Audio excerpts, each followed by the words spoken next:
নমস্কাৰ বন্ধু বান্ধৱীসকল, আজি আপোনালোকক সহজে কেনেকৈ মৌ ধৰিব পাৰি ঘৰতে কোনো অসুবিধা নোহোৱাকৈ তাকে দেখুৱাম বুলি ভাবিছোঁ। এয়া দেখিছে নহয়, আমাৰ মৌখিনি নতুন মৌখিনি ওলাই আহিলে আৰু এইখিনি পুৰণাখিনি বাকচতে ৰৈ গ'ল আৰু নতুনখিনি ওলাই পেলাই সেইয়া গছৰ ডালটোতে পৰিলেগৈ। গছৰ ডালটোত আচলতে নপৰিলেহেঁতেন, কিন্তু আঁতৰলৈ উৰি গৈছিলে। কাঁহৰ বাতি এটা বজাই দিয়া সেইখিনিতে মৌখিনি ৰৈ গ'ল।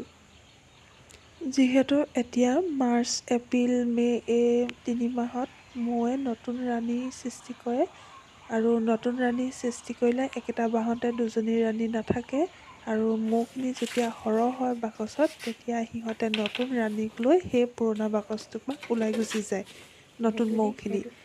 আৰু সেইকাৰণে গছৰ ডালে চালে এতিয়া য'তে ত'তে মৌ থাকিব পাৰে। আৰু ওচৰত যদি আপোনালোকৰ কোনো অভিজ্ঞ মৌ ধৰা মানুহ নাই আৰু কেনেকৈ পটককৈ মৌ ধৰিব, সেই বিষয়ে আপোনালোকক অকণমান দেখুৱাই দিব বিচাৰিছোঁ। এই ভিডিঅ'টো বা যিসকল নতুন বা নজনা লোক আছে, অকণমান হ'লেও কিবা এটা গম পাব।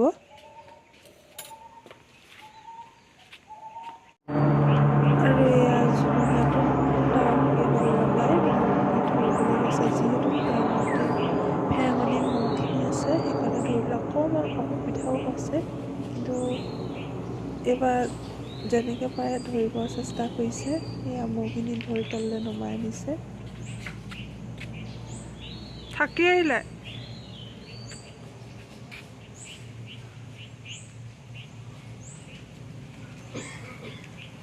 ৰৈ দিয়া, অকণমান ৰৈ দিয়া আৰু থাকি আহিলে।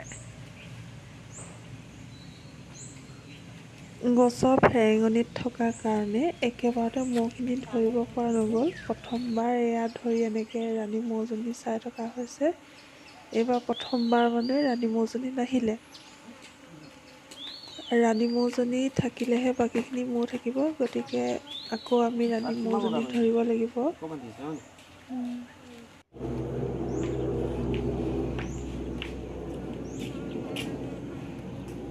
এয়া এফালে বাকচ ধুনীয়াকৈ ৰেডি কৰি লৈছোঁ।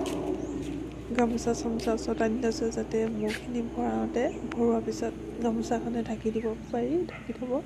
সেয়া ওপৰত দেখিলে নহয়, যেতিয়া ৰাণী মৌজনী নাহে তেতিয়া আকৌ তেনেকৈ তলত সিহঁতি গোট খাই যায়।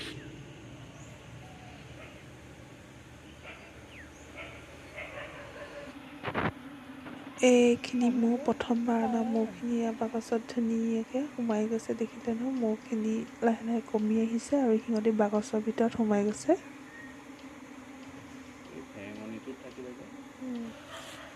এইখিনি হৈছে ছেকেণ্ডবাৰ। এইবাৰ ৰাণী মৌজনী আহিছে, দেখিছে নহয়। আগৰবাৰতকৈ এবাৰ সৰহকৈ মৌখিনি গুচি আহিছে আৰু মৌখিনি ওচৰে পাঁজৰে উৰিছে।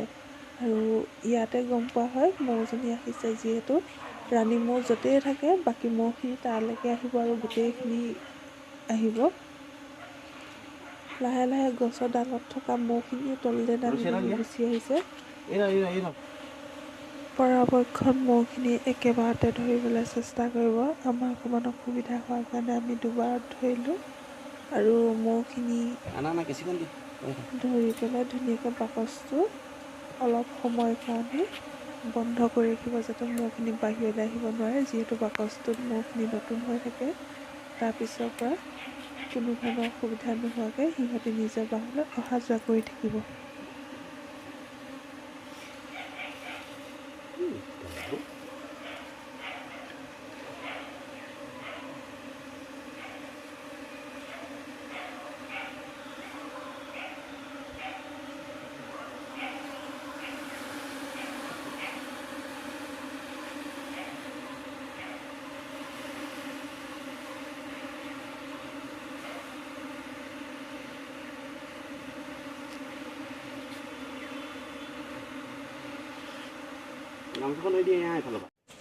আৰু শেষত এইখিনিত থাকি যোৱা আগৰ মৌখিনিও বাকচত লাহে লাহে সোমালে আৰু নতুনখিনিও এই বাকচটোত সোমালে।